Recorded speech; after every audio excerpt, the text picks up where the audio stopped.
Hey guys, it's Tamara Bennett from Southern Adoornments Decor. I'm excited to be back with you guys again today to paint. We're going to be painting a fall design that I've noticed we've sold a lot of in the shop lately. So this design is called Fall Grateful. This is going to have like 3 different colors of leaves and then a big turquoise pumpkin. It's going to be really cute. So I hope you guys will decide to paint this one along with me. If you want to cut your own, you can also get the printable template for this one in our shop at shopdoorhangers.com and paint with it. This is one of the older designs. It's been in there for a couple of years, but like I said, I've been doing a lot of shipping lately and I noticed we had sold several of these and I thought it would be a fun one to paint live with you guys. Let's get started. So this bottom leaf is going to be yellow. Then we've got an orange leaf and sort of a cream colored leaf. And then the pumpkin, like I said, is going to be a beautiful turquoise color. Now you could change this up and do whatever colors you want to do.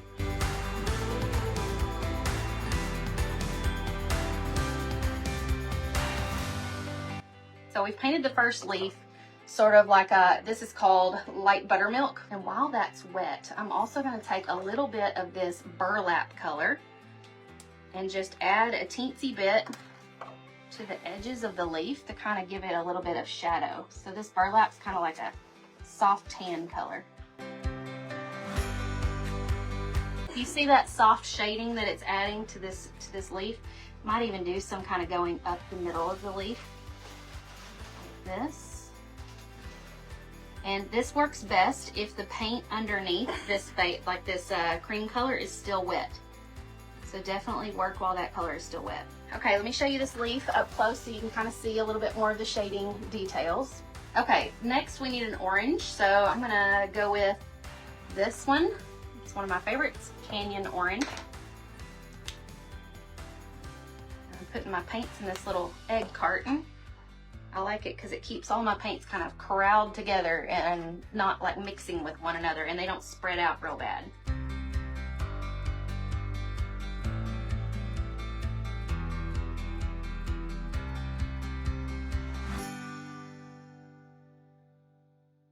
Okay, look at my photo here. Make sure I got all parts of the leaf. Nope, it also pops out here. It's hard to tell when you're just looking at the blank sometimes what part is supposed to be what color. So always reference your photo if you're not sure. Kind of helps you remember where the leaf is, because this leaf is kind of on top of the other 2 leaves and it's popping out from behind that pumpkin. So for ceramics, I just use the same thing that I seal like my door hangers with, only sometimes I'll use the brush on version of it. Like I've got Duraclear gloss varnish from Decor. I'll use that sometimes. If I want like something with a sparkle, then I might use like the Starlight varnish or something like that. But nothing special really, just something that'll give it a shine. Okay, while this orange is still wet, I'm going to take a darker color, kind of like this. This is called Scarlet. It's a kind of a, whoops, I need to keep that color out. I forgot. I've got to keep my colors out so I can make a list of them later. It's like a reddish orange, and so I'm going to use this as my shading color. Now see, I'm only getting it on the corner of my brush, and I'm putting that corner toward the outside of the leaf. And kind of, it helps if you kind of just go in the same direction and drag while the paint is wet. So notice I'm kind of only just dragging it across there 2 or 3 times until I feel like the paint has kind of mixed together. And I'm going in the same direction each time.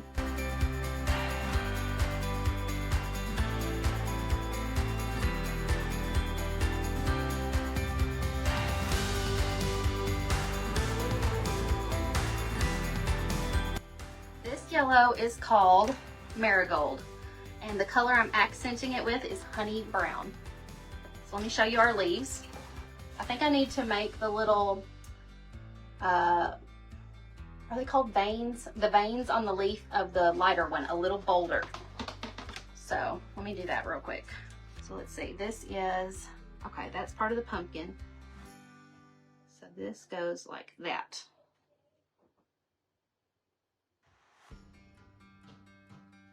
It's easy to get distracted and miss these little details, and then later it's like, what is that supposed to be? And you have to go back and paint it.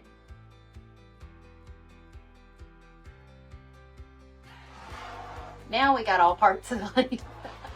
This bluegrass green. This is actually the color of my front door on my house.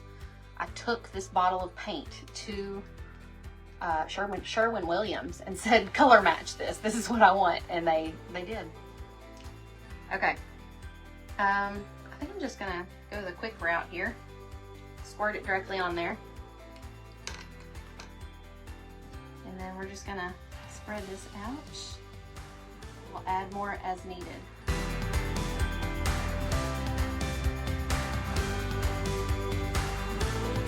Now, if for some reason, if you're using a template and you're printing out your template and you're tracing your words and stuff like that on with the graphite paper, if you're worried about not being able to see your wording through the paint, because you can't see the graphite through the paint as well sometimes, you can trace over it with like a Sharpie, and the Sharpie will show through the paint.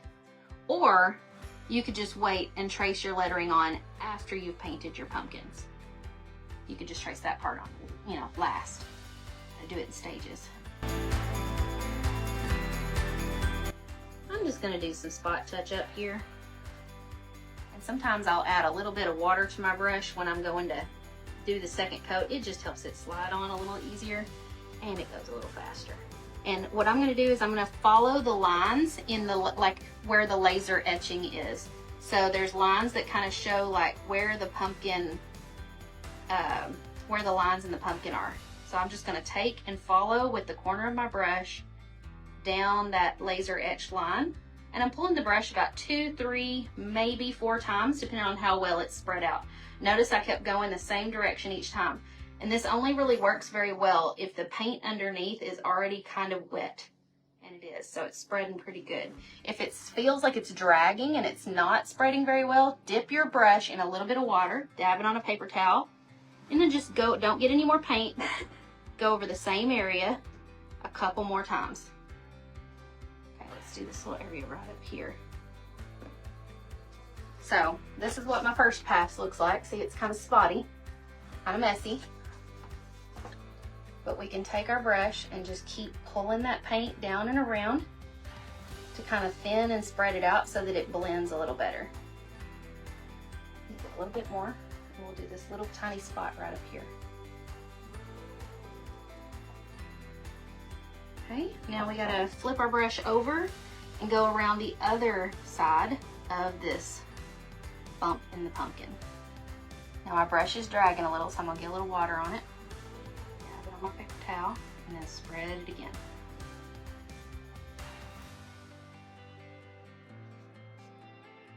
See how that's adding just a little bit of a shaded look?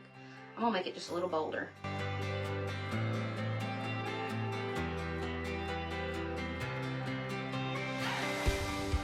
Shading does not have to be super intimidating, but if you're brand new to painting, this may be something you want to skip for a little while till you get the hang of the basics, and then you may want to start adding in some shading to the things that you're painting.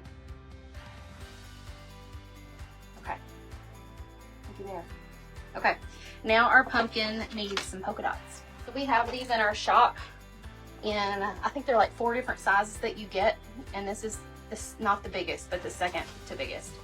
And so what we're going to do is we're going to take, I'm not going to pick another color because goodness knows we got enough colors already going in this design, but I'm going to take a little bit of bluegrass green and add just a little bit of this buttermilk to it, just a few drops. We'll mix it with the bottom end of a paintbrush. So I'm trying to stay within the tones of the design, so that's why I chose buttermilk instead of white. White probably would have been fine too, but I just felt like going with that. Okay, we need a little more. It's not gonna be enough. I dabbed it over here to see if I had enough contrast, and there's not enough for you to notice the polka dots.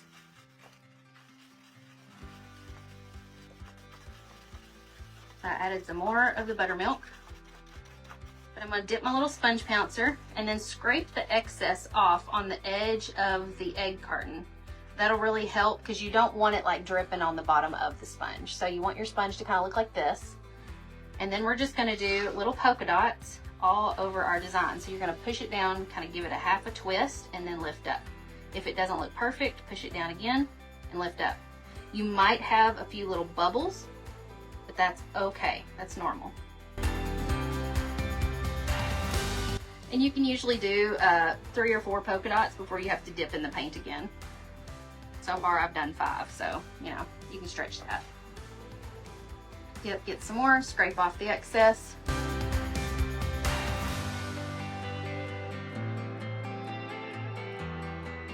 Something else I'm gonna do is, because I want kind of like a half a polka dot up here, I'm gonna put this sticky note down so that I don't get it all over that leaf. Now I have a half a dot. Okay, let me show you. And right now you may be like, you covered up all that shading that you did. It's okay. We're gonna go back with paint pens in just a few minutes and kind of add the lines of our pumpkin back in, and it will bring that shape more to the front and push the pumpkins back a little bit. I'm gonna dry, actually, I don't have to dry that because I forgot we gotta paint our little stem. So while that's drying, we'll paint the stem.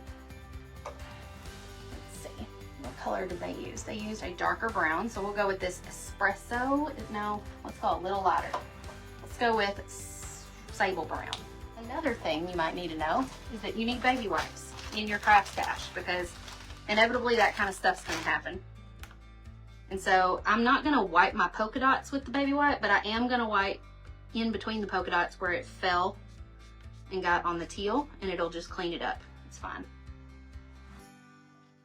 That polka dot, I'll probably just repounce it or something, or touch it up. Actually, instead of repouncing it, because I put my pouncer in the water already, I'll just touch it up with a brush. This is that sable brown color I was talking about. We're just gonna paint this on the stem, and I'm using a 1/2 inch wide flat tip brush. Kind of going around the edges first, and then filling in the middle. So when I'm painting around the edge of a shape like that, I will go with less paint on my brush. And then when I'm going in the middle of the shape, like now, I kind of almost scoop up the paint to get more on it, to spread it out in the middle. Let's start on our leaves, because I know those are dry, more dry than the pumpkin, and I'll give our pumpkin just a minute or two longer to kind of cure. So I'm going to take this medium tip paint marker, and I'm kind of just going along the edge of the leaf. I'm not really staying on a particular line. Hold on, I gotta pump this paint pen. It feels a little dry. Get the paint flowing. Let me go back over that line again. So I'm not really staying on a laser line. I don't like to perfectly try to stay on a line when I'm doing this part. I like for it to look a little bit more free-handed and doodled. And if you try to perfectly stay on a line, it looks too perfect, almost like just like clip art. You know what I'm saying? Or like a coloring sheet.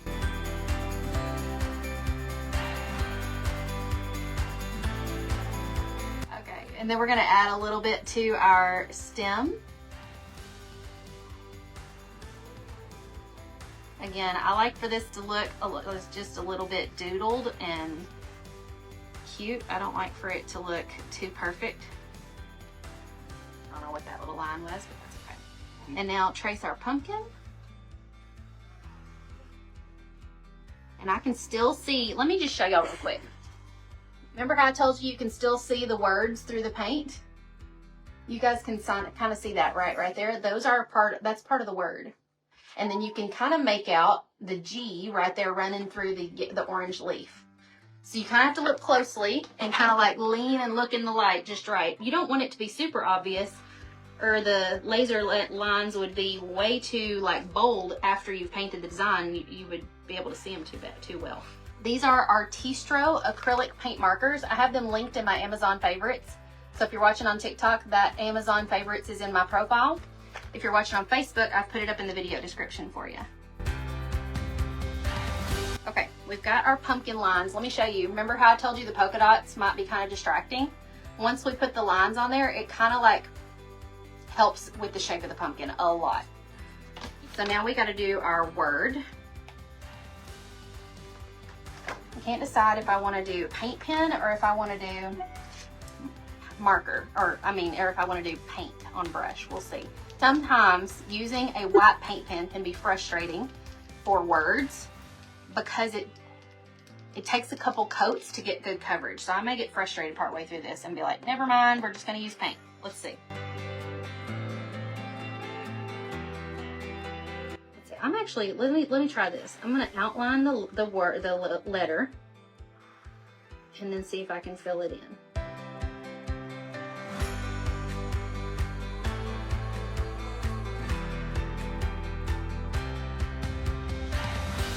I'm the type that I'm like, let's just get this done quick. So I'm gonna use my, not that one. That one's got scraggly ends on it. You want a paintbrush that's kind of got a nice end on it, like not lots of scraggly little bristles. Let me try this flat tip one, and we're just gonna paint the white into the letter. And if you wanna try this method, you could outline your word or your letters first with a paint pen and then paint it in like what I'm doing. I still don't like this brush for this. We're gonna switch to a flat filbert tip brush. Something with more bristles so that I can cover more ground faster and I have less brush strokes. Because just like painting with a paint pen can be frustrating because you have to do a couple coats, it's the same with white paint when you're painting letters. You kind of have to do 2 coats to get decent coverage. So you want less brush strokes if possible. So this is a filbert tip brush, size number 8 from Decor. I chose it because it's almost the same width as most of the sections of this letter, so I knew it would be very little brush strokes.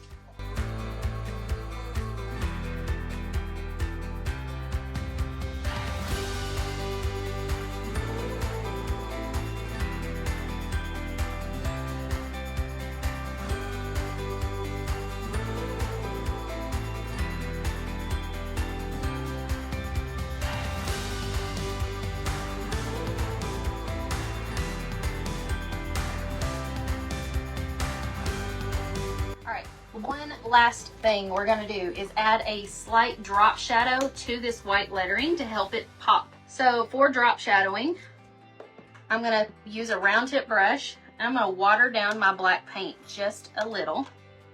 Makes it flow a little better. Anytime you're doing lettering with black paint, if you can water it down just a hair, it'll help. And you can do your drop shadow on either side. I think in the picture it's showing it on the left area, but I don't like doing it on that side. I like doing it on the right, so I'm going to switch it and do it on the right. So to do the drop shadow, take your brush and trace along the right. If you're doing it on the same side as me, you just have to be consistent no matter which side you do it. I'm doing it on the right and lower side of each letter. So of each brush stroke, or each letter stroke, I'm going on the right and the underside.